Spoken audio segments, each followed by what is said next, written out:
and I'll edit it actually. So this is perfect. All right. Okay, Stacey. Hi. Thanks for joining this again. It's one of our past customers. Just wanted to learn a little bit more about kind of having you share your experience working with us and how that's gone, and then just a little bit of tips on how you guys approaching online leads, converting them, all the dynamics within that, and go from there. Okay. We had a great experience working with Convertify, and I really, for the amount of leads that we had coming in from multiple sources, be it Google, Facebook, realtor.ca, we had leads coming in from all over the different places, both paid and some. We did have some not generic leads, Like organic? organic, thank you. Yep. Organic leads come in through our website. What I noticed about which was very impressive to me, was how quickly our leads were responded to. We had done a couple test leads coming in to make sure that, we're getting the leads are coming into our follow-up boss account as they should. Mhm. And even before we had time to see that they were in the right spot, these people had already been called, and it was just mind-blowing how quick our leads were responded to. That's huge Mhm. for us. With the team the size that we have, which is not very big, the amount of leads that we were having, the fact that the response rate from when they were generated in our account to when they were responded to by your team was probably under 10 minutes, which is unbelievable. For us to do that ourselves, we couldn't have done that ourselves. Mhm. We just don't have the time, and we didn't have the manpower to Right. properly talk to those people. When I did end up speaking to those people, so our process was, when the leads came in, your company would respond, and I would say 8 out of every 10 leads resulted in some sort of phone call appointment Mhm. with an agent, or with an actual appointment to view a property, which is really great turnover. Mhm.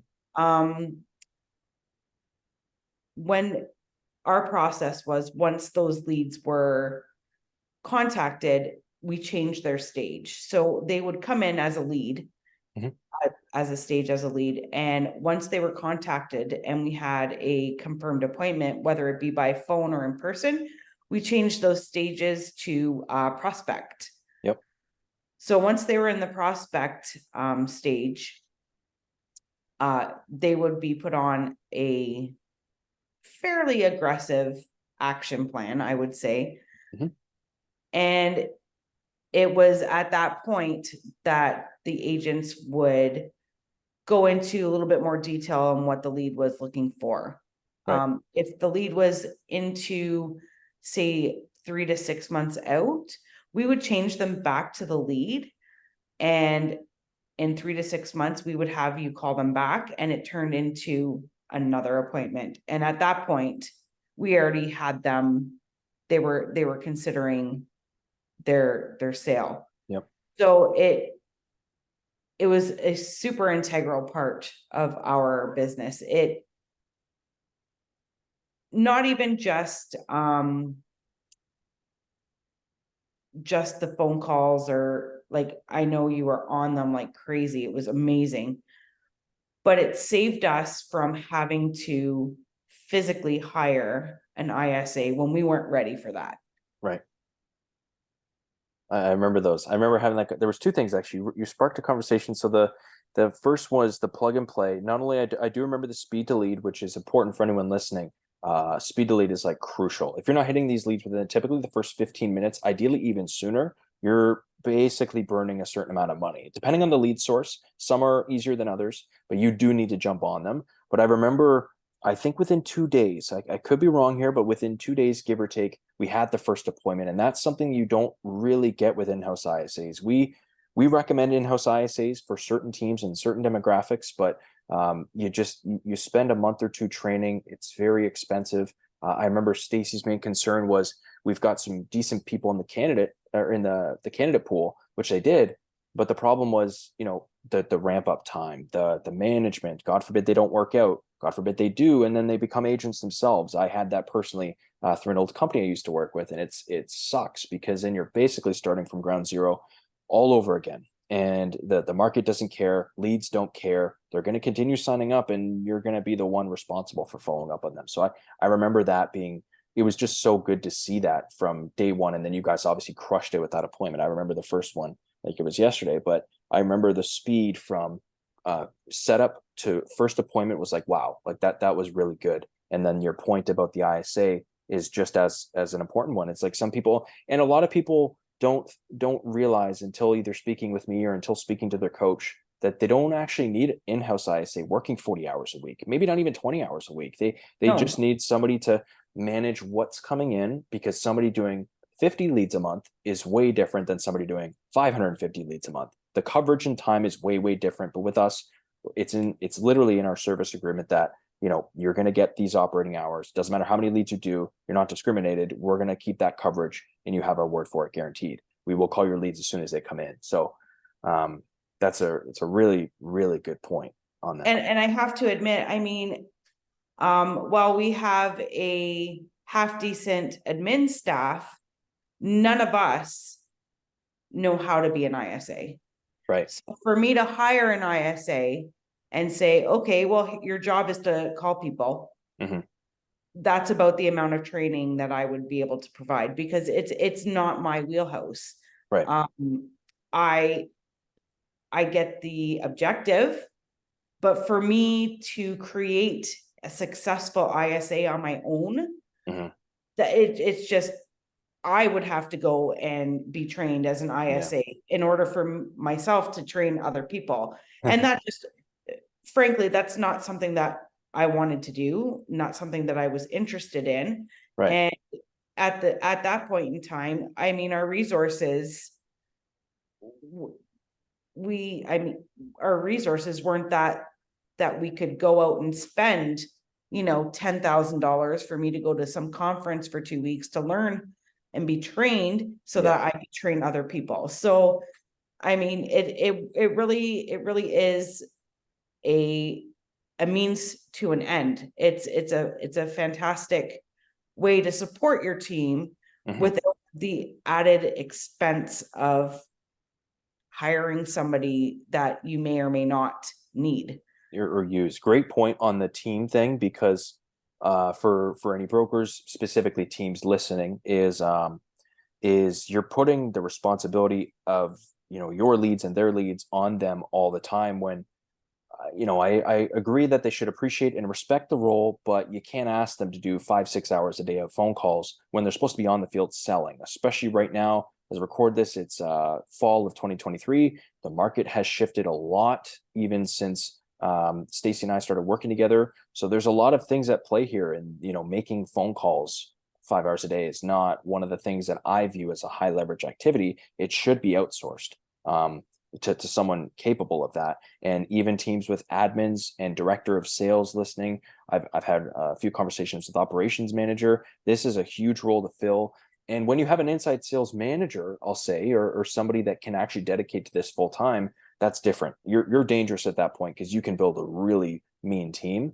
But Stacey was already, I remember this, being bogged down with a dozen different tasks at all times of the day. And to add another thing on top of that, that's when Dan, the broker, was like, yeah, this is clear. Like, I remember his eyes just kind of lighting up, being like, shit, like I can't do this. It just doesn't make sense. We have to go with some, even if it's not us, we have to go with some, for now, some type of outsourced ISA conversion company kind of thing.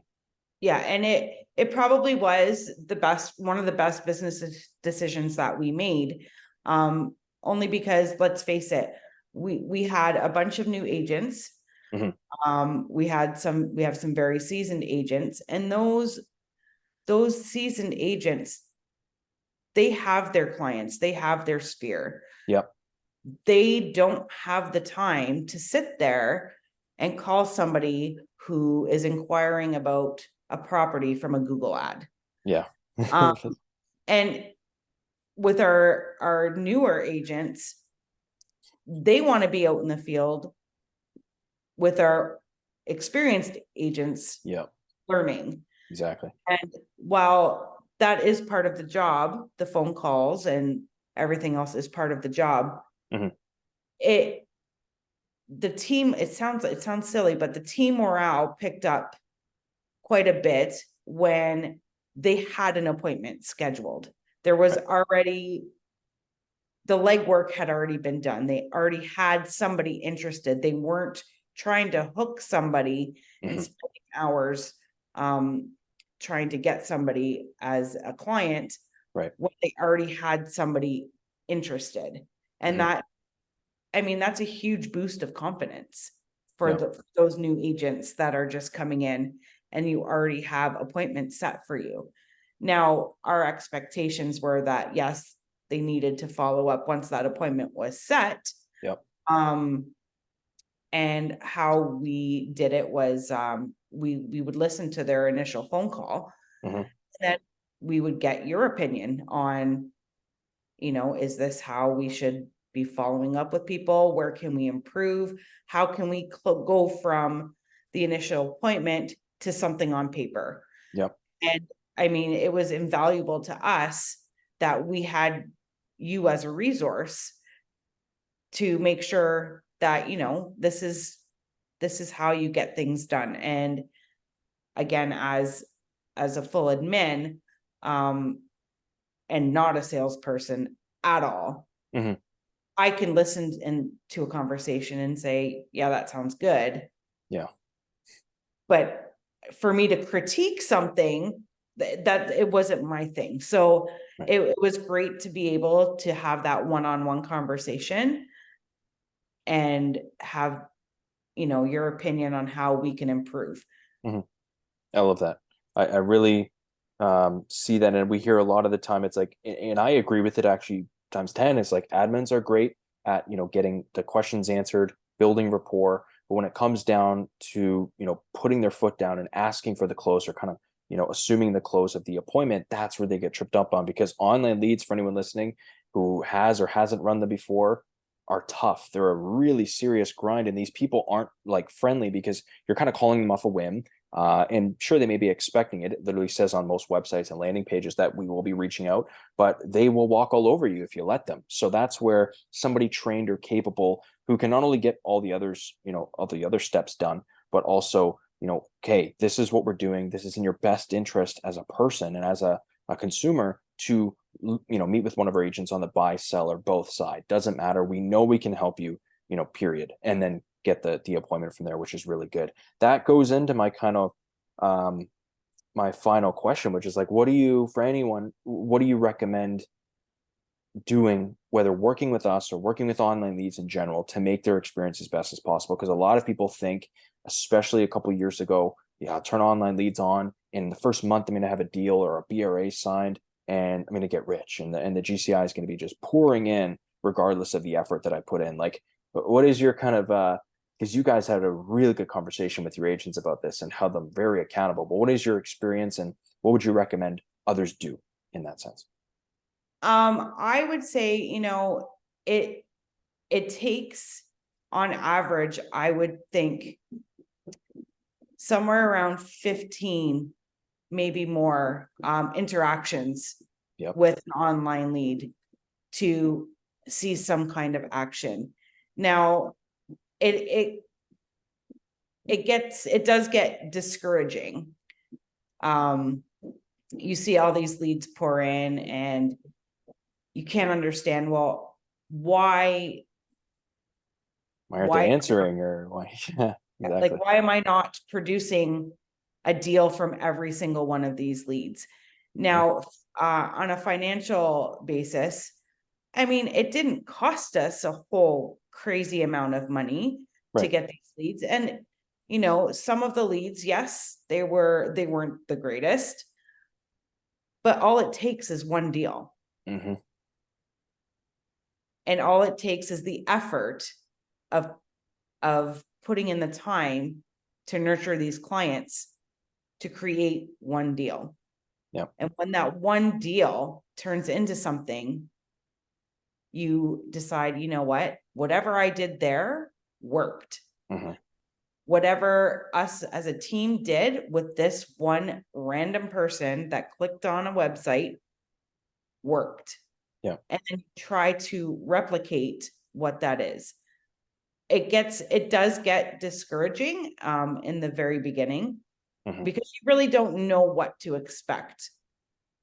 But I would say, you know, a very good part of our now clients came from online, Mm-hmm.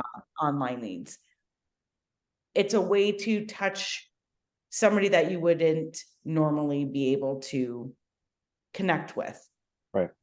I mean, who doesn't go online and look for houses? That's the big No, thing. yeah, Almost everyone does, including myself. like there's unless you're 90 years old with no computer, no internet access, you're not calling up a realtor saying, "Hey, I'm thinking of selling my," which one do you even choose unless you have somebody? Mm-hmm. Um, you're going online and you're looking Mm-hmm. like any normal person, and online leads puts you in front of everybody. Right. Even if they won't convert right away, I think the big thing that we did too is staying top of mind. And I'm not saying it has to be us, but just an ISA can add a really big piece of that to your business, because they are like top of funnel. The second we are the first people that, you know, these leads are speaking with. Doesn't matter the source, like Stacey said, it could be realtor.ca, Facebook, Google, these other lead gen companies. It doesn't matter. We are the first people, but once they hit you, I know that it can kind of suck when it's like none of these people are converting, but I would say the key word is yet, because they always do convert. Like 70% or more of all online leads usually transact within 12 months. And I know that sounds like a pretty crazy amount of time. It's like I'm supposed to fork up a couple grand a month for 12 months with no return. And it's like, well, sure on the surface, but absolutely not directly. And what Stacey's saying about building these relationships, it's like there's going to be a couple years from now leads that we book today that are now going to, you know, purchase again or sell again or refer a mom and a sibling and whatever else, right? And then before you know it, your lifetime value of one person is like, whoa, this pays for all of my ad spend these last few years. What in the hell, right? Yeah. So, And like I said, it only takes yeah, I like that. And one.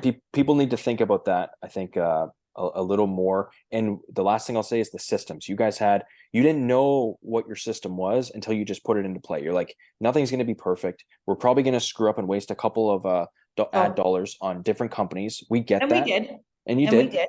did. But once you find something that works, that's when you get the money truck and you're like, hey, just back it all up into there. But you guys had great sources going, and we Right. can name off them all day. But We had quite a few going there for a while. We quite a few actually.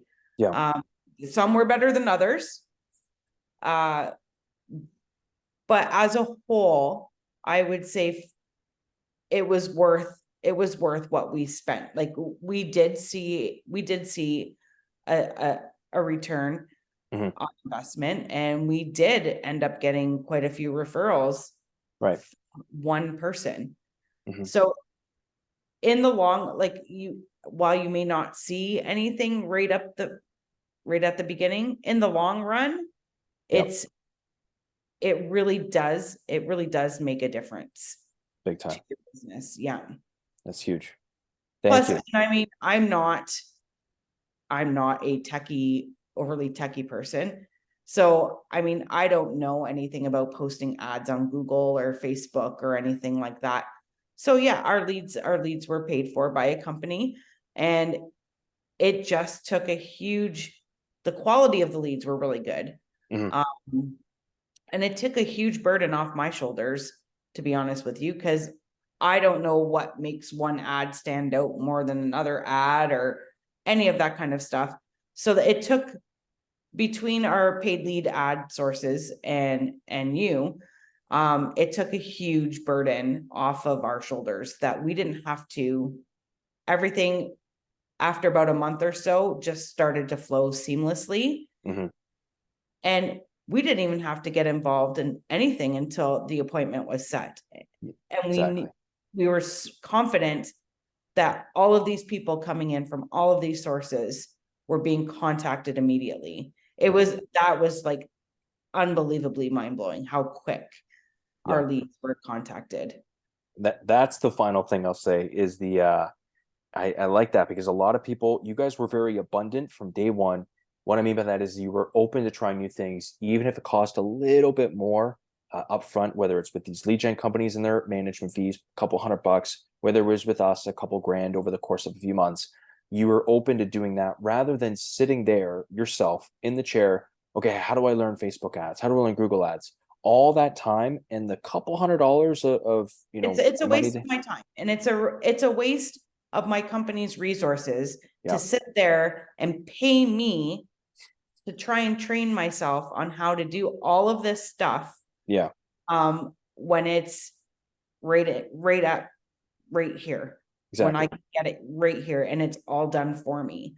Yeah. Not that we're lazy people, but it was a huge weight off my shoulders. I can tell you that. Yeah, which is massive. That's huge. This is all amazing information. Seriously, I know it's kind of all dumbed down to just very specific things and very basic things, but it's helpful to have a starter point. I think that the end goal is build a system that because what works for one person may not work for everyone else, but there are these certain cogs that will block you that Stacey's discussed, very well here that you need to get out of your way. And whether you pay money or you do it yourself, both can work, but there are, pros and cons to both. So really good information here. I really appreciate you sharing. And Oh, thank you. that's all. Thank you so much. Thank you.